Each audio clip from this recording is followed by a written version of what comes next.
Mon pari pour 2025, ce sont les mariages improbables.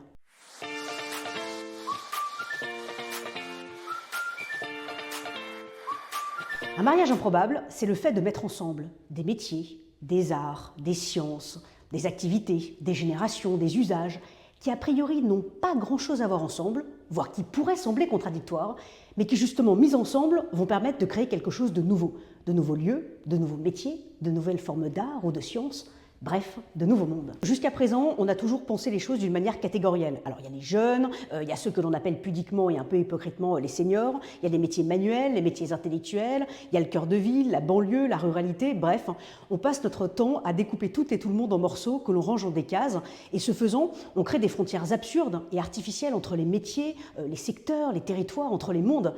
Il est temps de créer des ponts entre les mondes, et c'est bien cette idée de mariages improbables qui est à l'œuvre ici et que je défends. Alors très concrètement, on a vu ces dernières années se développer des crèches dans des maisons de retraite. Un exemple d'hybridation et de mariage improbable.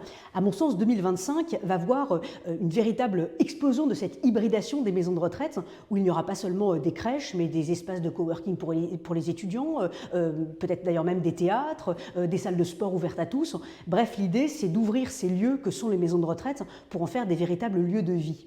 De la même manière, on voit de plus en plus de secteurs qui se sont rapprochés ces dernières années, et c'est secteur de l'immobilier et secteur sanitaire, secteur par exemple des spiritueux et du parfum.